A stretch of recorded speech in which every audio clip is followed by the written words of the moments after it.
Hey guys, Joe from American Trucks. In this video, we're going to be going over the Rough Country 3-inch bolt-on suspension lift kit with premium N3 shocks, fitting all 09 to 13 four-wheel drive F150s, excluding the Raptor models.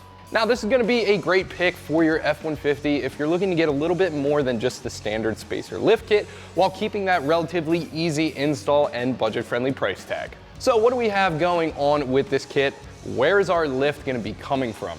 Well, in the front, you can see we have brand new N3 nitrogen charged struts here, as well as brand new springs. That's going to make for a 3-inch lift in the front. At the rear, we have N3 nitrogen charged shocks and brand new fabricated lift blocks. That's going to make for a 2.5-inch lift in the rear. Now, all of the dampers in this kit, they're going to be nitrogen charged. Now, a nitrogen charge, that is going to do way better than the factory stuff at resisting what's called cavitation. Cavitation happens when you expand and compress a shock or strut rapidly. Little air bubbles tend to form. We all know air compresses easier than hydraulic fluid, and that's where shock fade comes into play. That nitrogen charge is going to up the pressure in these, keep that cavitation at a minimum, and keep your truck riding nice and smooth, even in the roughest washboard circumstances when you're off-road. This kit is also going to include some brand new tubular upper control arms. They're designed for a 3-inch lift. It's going to keep your ball joint at the optimum angle for this type of lift. Now, what that's going to do, it's going to give you the biggest range of motion. At the same time, it's going to keep wear and tear on that ball joint to a minimum. That is exactly what you want. And they even throw in some really heavy-duty Clevite rubber bushings on here as well. Now, I mentioned earlier that this kit is going to do a little bit more in the front than it is in the rear. 3 inches in the front, 2.5 inches in the rear. Now, what that's designed to do is dial out that factory rake. All F-150s and trucks in general for that matter, they sit a little bit higher in the rear. That's to dial out any extra added weight. If you have something heavy in the bed, if you're towing something, the truck would then level out. If you're not doing either of those two things often, it's more of a looks thing. And this kit, by going a little bit higher in the front, a little bit less in the rear, it's gonna bring the truck nice and level and give you that aggressive off-road stance. As an added benefit to that, if you have any heavy-duty off-road stuff, steel front bumpers with a winch in it, brush guards, that kind of thing, that adds weight, adds a little bit of sag to the front end of your truck, and this being a staggered lift can help dial some of that out as well. A lift kit like this is obviously going to add some ground clearance as well. We're lifting all 4 corners, so this is going to be an improvement all around. Approach, departure, and breakover angle are all going to be improved, which is good for any off-road situation. Stock wheels and tires, 275/55, that's going to clear in all situations, no problem whatsoever. 33s also going to clear in all situations. However, when you get up to the 35, even on flat ground, you're going to hit plastic on both sides of the wheel well. So if you want to trim that plastic, you absolutely could. However, under articulation, it's probably going to get worse. You're probably going to end up hitting body panels. Another thing I want to mention here, if you do want to run your factory wheels with this kit, Rough Country is going to recommend you a 1/4-inch spacer just to make sure everything clears with the factory specs. However, if you do have any aftermarket wheel, they should work just fine with this lift kit. Pricing for this kit going to fall right around $1,000. You're getting a lot for your money. There's a lot on the table here. Definitely a huge upgrade over that standard spacer lift kit. Your truck is going to perform better than that standard spacer lift kit as well. It is a little bit more expensive than that standard spacer lift kit, but relatively speaking, this is definitely a budget-friendly focused kit. You're getting a lot for your money here. Rough Country even throws in a limited lifetime warranty as well. Install for this kit is going to be pretty simple for what we're going to be doing today. No modifications required, no cutting, no drilling, nothing like that. But this is going to be a test of the toolbox still. We're going to be seriously digging into our suspension components here. I'm going to give it an easy 2 out of 3 wrenches on our difficulty meter. Should take you about 6 hours. If you've never done this before, expect about 8 hours. But without any further ado, let me show you what tools you might need and how it's done. Tools required for this install will include impacts, safety goggles, some rust penetrant like PB Blaster, wrenches ranging from 27 millimeters all the way down to 13 millimeters. Ratcheting wrenches will help you a ton. Hammer, pry bars, breaker bars, torque wrench, flathead screwdriver, caliper hanger, U-joint, sockets ranging from 30 millimeters all the way down to 8 millimeters, a 5 millimeter Allen key, ratchets, vacuum pump, and not pictured in this shot will be the floor jack. So to start off our install here, a couple things go without saying. Number one, get your truck up in the air safely. Throw some jack stands under there if you don't have a lift like we do. Secondly, get your wheel and tire off, open up that suspension so you can start working on it. Then grab your safety gear. You want to make sure everything is under control and you keep yourself safe while you're doing this job. And the first tool we're going to need here is going to be the 8 and 10 millimeter sockets. We're going to remove some of these brake and ABS line brackets. You don't want those to be under tension while you're doing this job. 8 millimeter socket to this bolt right here. That's gonna pop off. And we can remove it from that little bracket. Flip that down. I'm just gonna thread this in finger tight just for safekeeping. Moving upstream, we're gonna go to this bolt next. It's a 10 mil, and that is gonna be the same thing.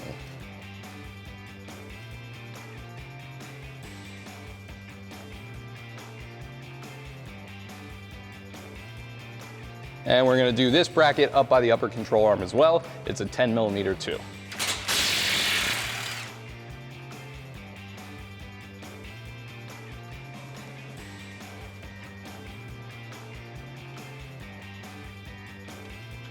Next thing we're gonna take care of is gonna require that 8 millimeter socket. Before you put that on, go ahead and grab the wrench, like so.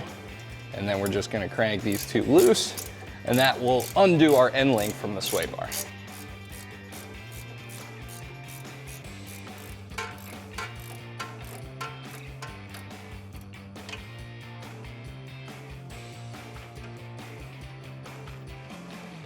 And once you have the other side undone, you can push that sway bar up. And that's good for now. That'll pop off later when we need it to. Next up, we have our tie rod here. We're gonna use a 21 millimeter socket to remove the nut. And what we're gonna do here actually is we're gonna thread that on. What that's gonna do is it's actually gonna protect those threads a little bit because we're gonna have to hit this collar here with a hammer in order to break the taper on this ball joint loose.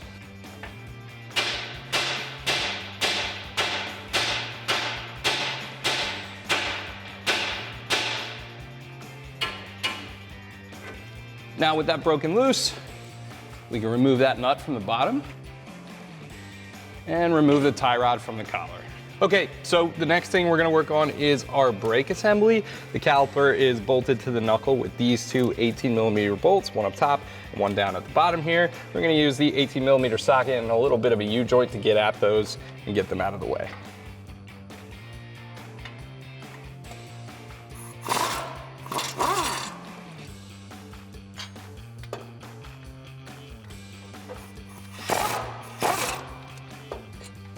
And with those two bolts out, we're just gonna pry that off the rotor, and then you could use a caliper hanger to put that out of the way.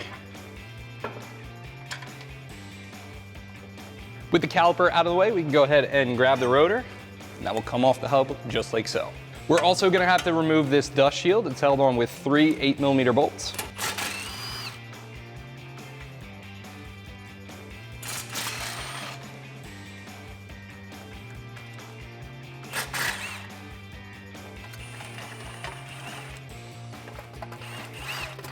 And we could put that aside. That gives us access to our wheel speed sensor. We're gonna use a 5 millimeter Allen key to get that bolt and then remove the sensor.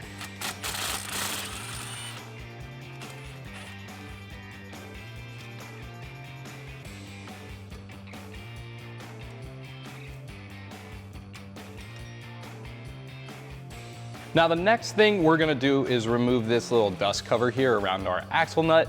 In order to get that out of there, we're gonna use our flathead screwdriver and a hammer to sort of tap it underneath, and then we can pry it away.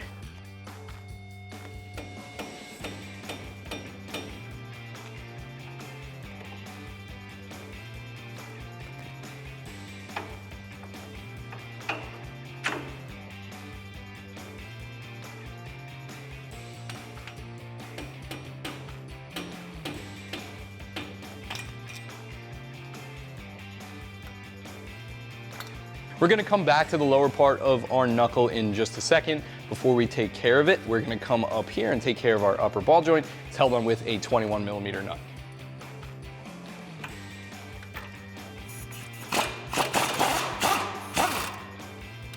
And just like our tie rod, what we're gonna do is thread that back on. And this time it's actually gonna serve two purposes. One, it's gonna protect those threads in there. And two, it's gonna catch this upper control arm and keep this from swinging up like that and smacking into this just by leaving that nut on there.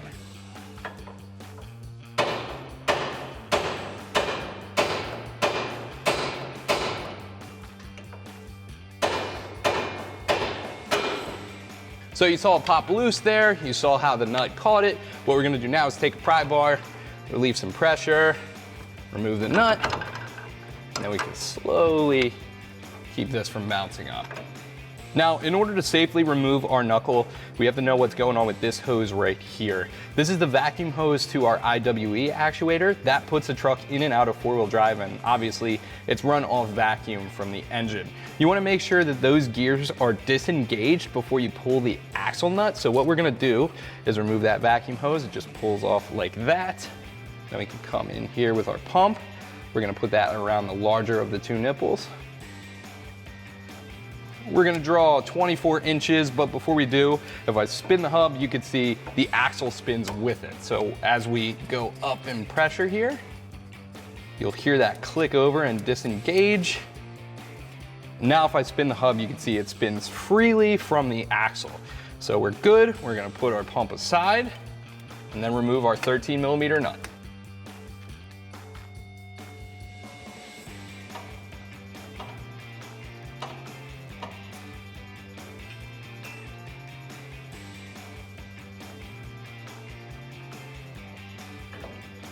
And you can pull down on the knuckle and disengage.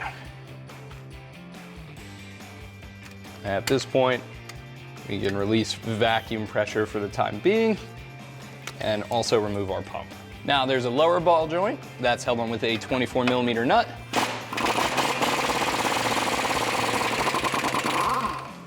And we're gonna do the same trick we have been doing, thread that back on a little bit so it catches our knuckle when that ball joint breaks loose.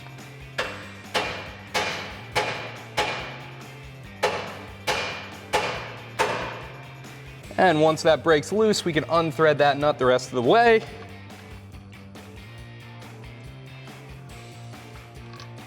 And then we can remove the knuckle. Now we can work on the rest of our suspension components with a really clear shot.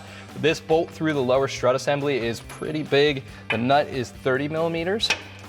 So we have that on the breaker bar. And on this side, on the impact, we have a 27mm for the bolt head.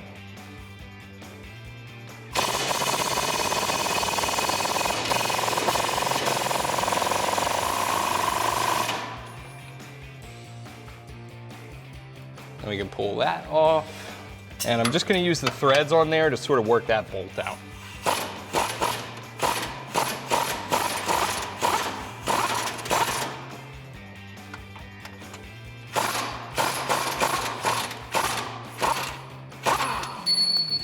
So now we're gonna have to loosen up our lower control arm so it swings down and out of the way. Once these two are loose, you're gonna wanna catch this. This is a 27mm nut on this side and the bolt head is a 21.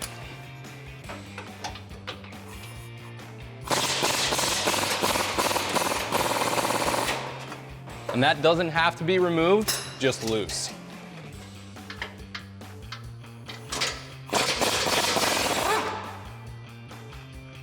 Now with those two loosened, you want to be careful with the lower control arm. Again, that can sometimes fall down as you're loosening, but you should be able to completely drop that out of the way. Only thing left holding in our strut assembly at this point are three 15mm nuts on top.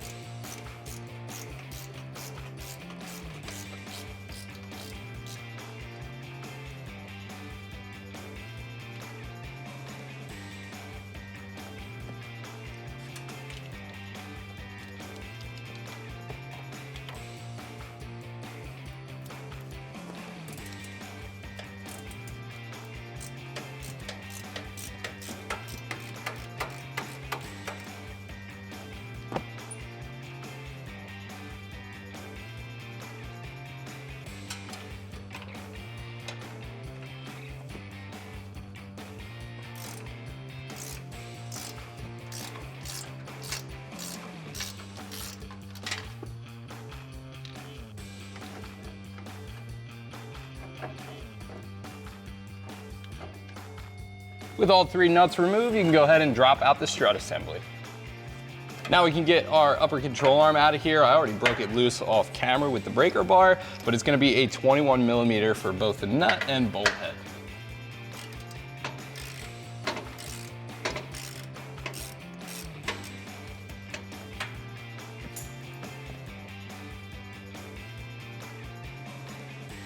And bolt will pull straight out. I'm gonna go ahead and put the nut on there, keep that around. We're gonna reuse that later.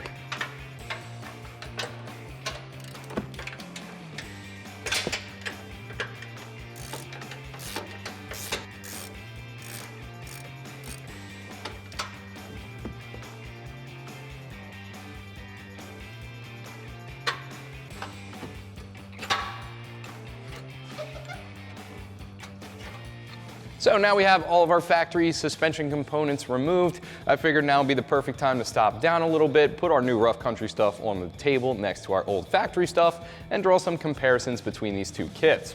We're gonna start over here with our new strut. You can see that first things first, this new rough country strut looks a lot better. Factory stuff all black, it's a little bit rusty. This one is gonna be silver, definitely a nice fresh upgrade. But there is obviously some functionality here as well. This is gonna be a nitrogen charged strut, which means it's gonna be better at resisting cavitation than that factory stuff. So over those bumpy washboards, this is gonna hold up way better. It's gonna take a lot more abuse before it begins to fade. Obviously, it's also a little bit longer. If I hold these 2 up next to each other, you can see it's got a couple extra inches in length. That's where our lift is gonna be coming from.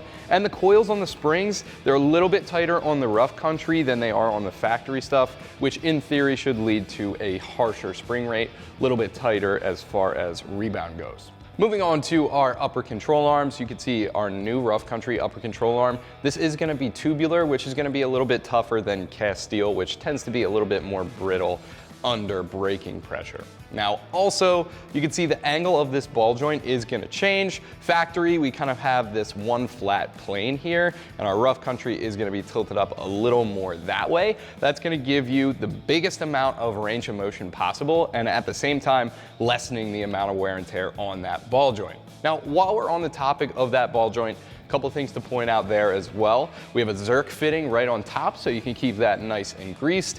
And when it does eventually go, that ball joint is replaceable. Press it out, put a new one in, you're good to go. The factory one, that ball joint is stuck in there, so when that does go, you'll be replacing this whole upper control arm, not the way the rough country is gonna work. So huge upgrade overall. So now we can head back to the truck. First things first, we're gonna need our new upper control arm and the factory hardware to tighten it in.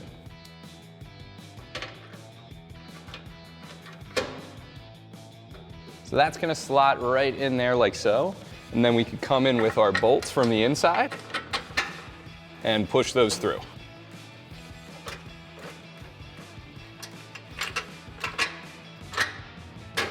Then we can come in with those factory 21 millimeter nuts and get those started on the outside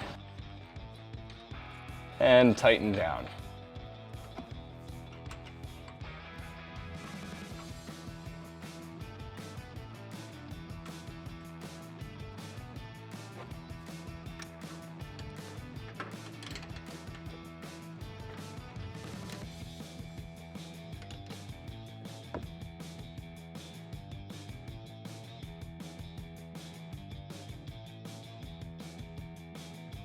Torque spec for these is going to be right about 125, 130.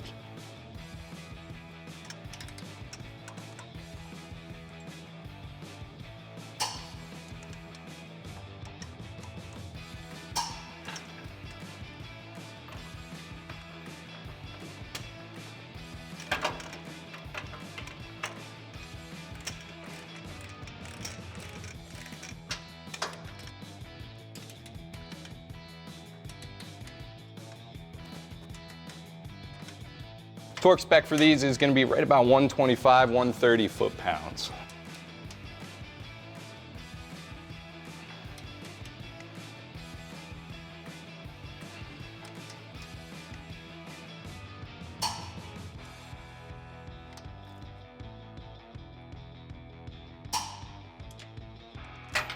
With the upper control arm in, we can go ahead and take our strut, get that lined up with the bucket at the top.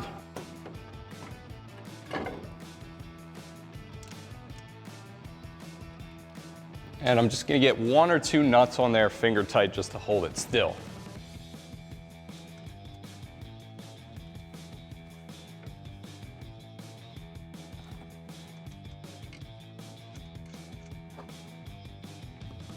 Now we can focus on the bottom of our strut, which we're just gonna push that back a little bit, pull up our lower control arm, and get our factory bolts started through there.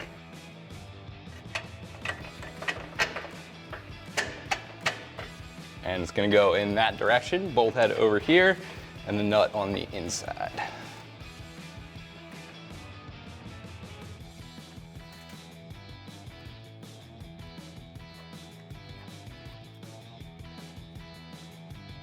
Now we're gonna tighten that down, 30mm for the nut, 27mm for the bolt head. These are gonna get a lot of torque. This guy's gonna go all the way up to 350 foot-pounds. So big breaker bar for this.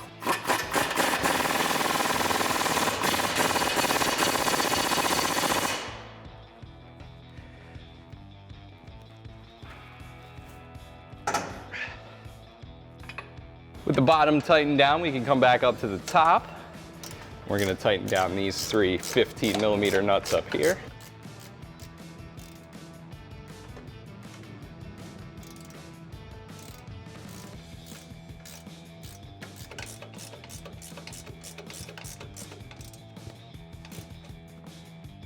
And these don't need much, only about 30 foot-pounds up here.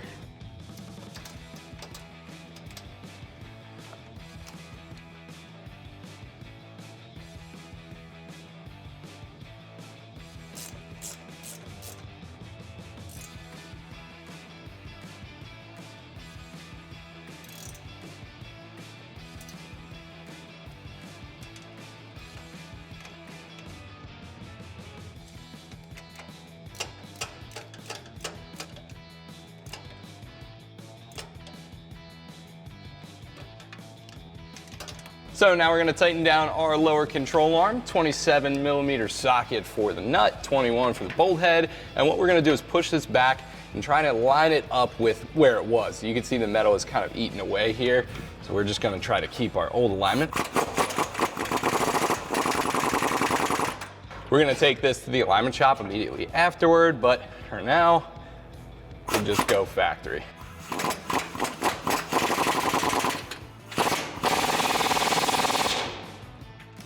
We're gonna do the same thing for the other side. Sway bar is in the way of the nut, so you will need a 27mm wrench here.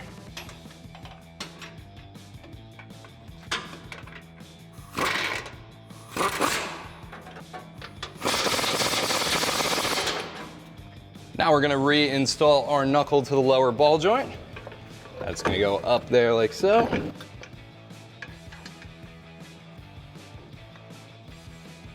Now we're gonna reinstall our knuckle to the lower ball joint, and we're gonna tighten that factory nut down using a 24mm socket.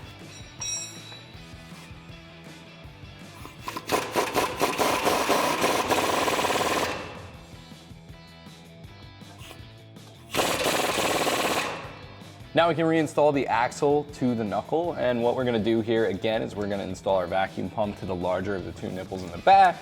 We're gonna draw 24 inches. We can put that aside. And we're just gonna push up on that knuckle and make sure that's seated correctly. And you'll know when this is all the way in. You wanna keep an eye on this stud here. Once that bottom's out, I believe it should be about 15 mil long. You can measure that with a caliper if you want. Then you can thread on the nut.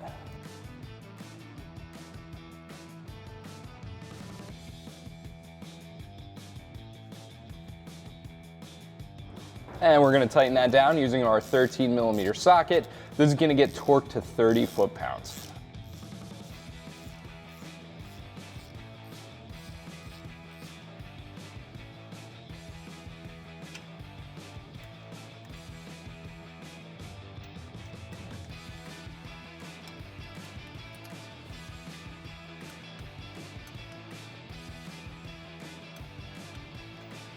Before we reinstall that dust cap, I'm just gonna make sure everything is working with that IWE actuator.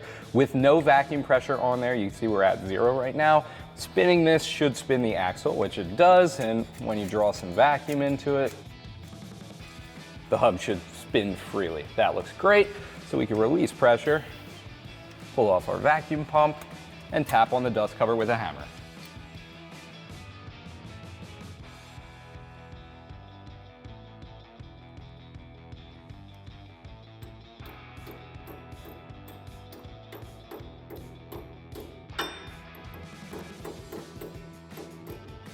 Next up, we could work on our upper ball joint. Once we get this done, that'll be all the hard parts. In order to do this, we're just gonna come down with the pry bar here. I'm just gonna work my way down with the pry bars. So now that we're at this point, what we're gonna do is line up the knuckle with the ball joint. Crank down.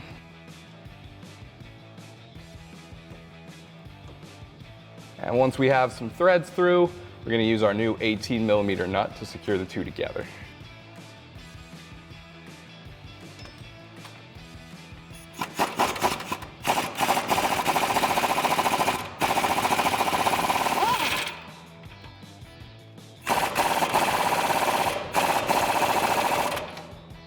Now we're gonna rebuild the rest of our suspension. We're gonna start with this wheel speed sensor. We're gonna use the factory bolt to secure that. Tightens down with a 5mm Allen key.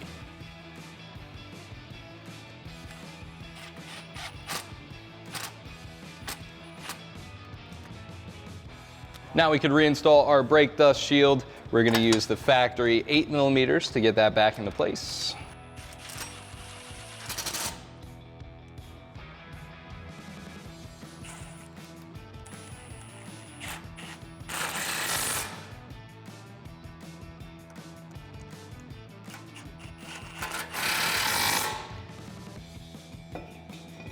Following that, we can go ahead and put the rotor back on. Then our caliper, we're gonna tighten that down with the two 18mm bolts on the back.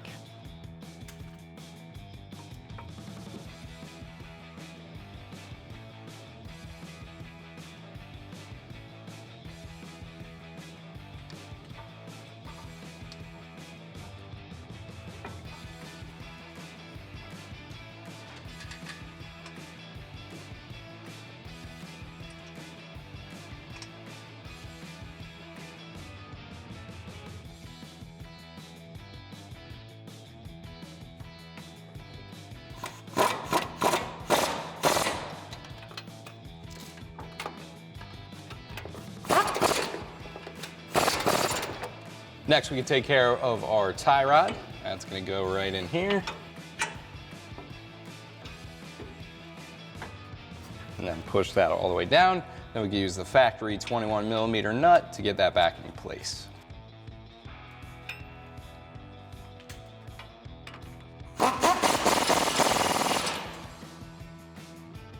Next up, sway bar. We're gonna put the end link back in the sway bar. Before you tighten this back down, get the other side caught up. We already did that off camera, so we're gonna go ahead and tighten down this nut. This is gonna take an 18mm wrench, and to keep the ball joint from spinning, we're gonna use an 8mm socket.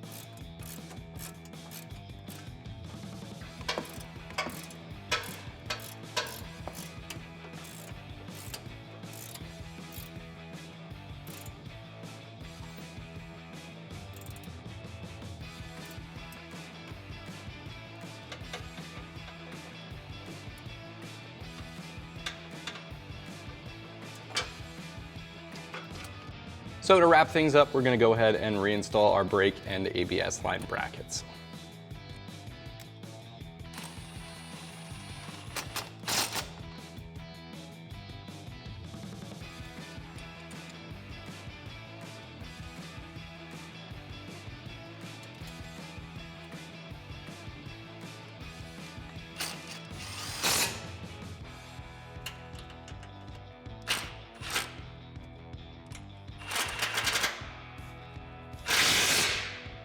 One thing I forgot, last but certainly not least, you want to make sure you reattach that vacuum hose for the IWE actuator. So that's the front taken care of. We go ahead and get started on the rear. First thing we're gonna need to do is support our rear axle tube. You can see I have a couple of pole jacks underneath here. Tools we're gonna need, 18mm wrench, 15mm socket on the impact. We're just gonna go ahead and disconnect our shock at the bottom and at the top.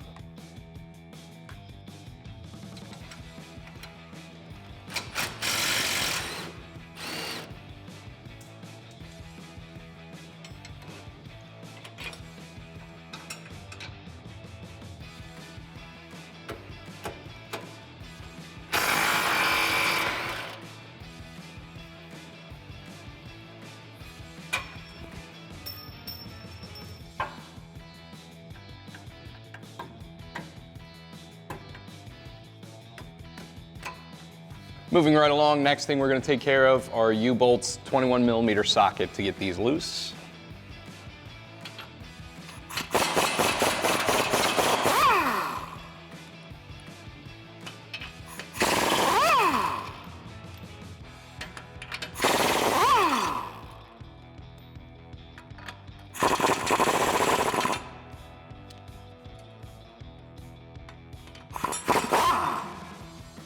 Then we can pull out this bottom plate and the U-bolts too.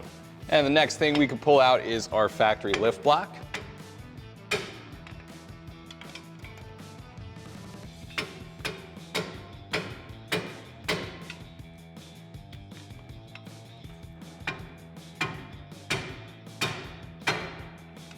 All right, so just like we did before, we have all of our factory stuff removed now. I figured now would be the perfect time to stop down, put our new rough country stuff on the table, and talk about the differences between these two kits a little bit.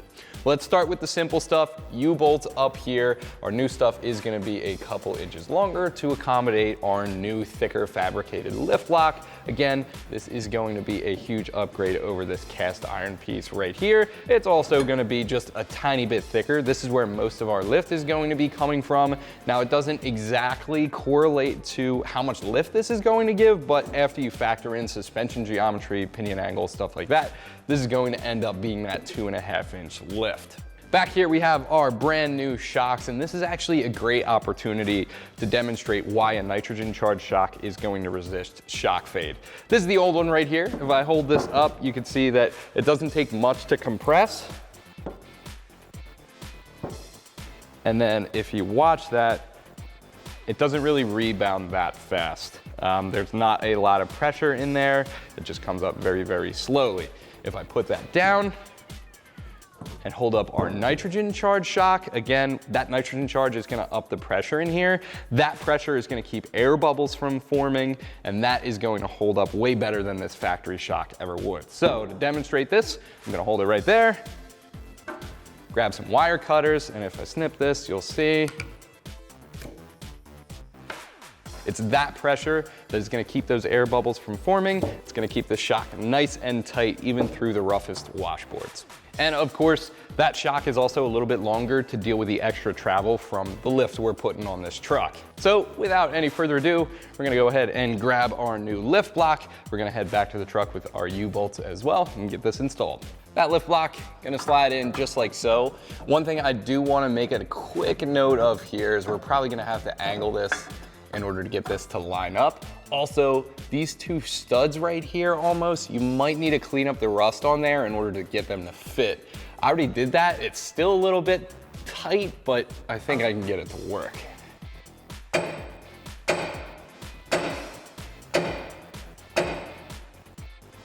Trying to get this lift block to jump into position.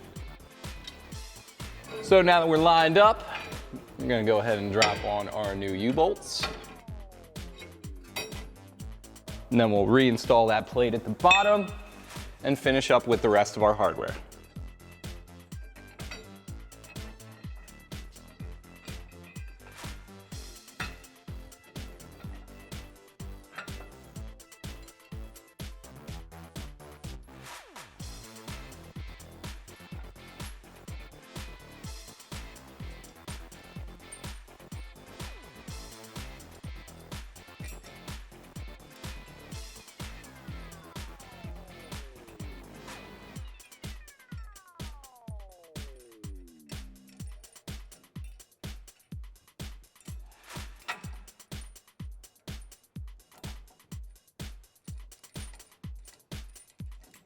Now we're gonna tighten down those new nuts on our U-bolts here. They're 22 millimeters. One thing about this, you wanna make sure this is done in an X pattern.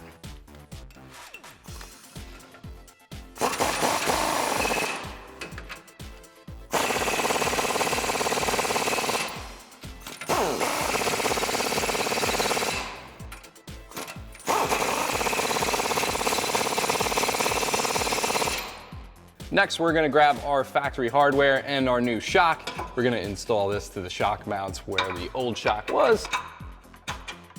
And we're gonna slide the bolt head in from this side. Another thing to note, the piston is gonna be the top, shock body is gonna be toward the bottom. I'm gonna go with the nut on the other side. Again, that is 18 millimeters. And before we tighten that down, we're gonna swing the other side in and get that started, and then we can tighten this down. All right, so our bottom shock, it's gonna miss a little bit, so what we're gonna have to do is press up. Hold her still, and get that bolt in there pretty quick.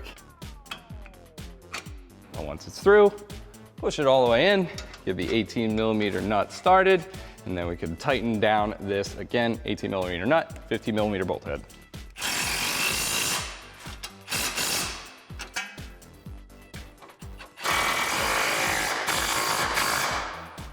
That is gonna do it. Just a couple of closing things to wrap up here. Obviously, go ahead and do the same thing over on the other side. Make sure everything is torqued to spec, and you can put the wheels back on and drive right to the alignment shop. But that's gonna do it for my review and install of the Rough Country 3-inch bolt-on suspension lift kit with premium N3 shocks, fitting all 09 to 13 four-wheel drive F150s, excluding the Raptor models. As always, guys, thanks for watching. Keep it right here at American Trucks for all things F-150.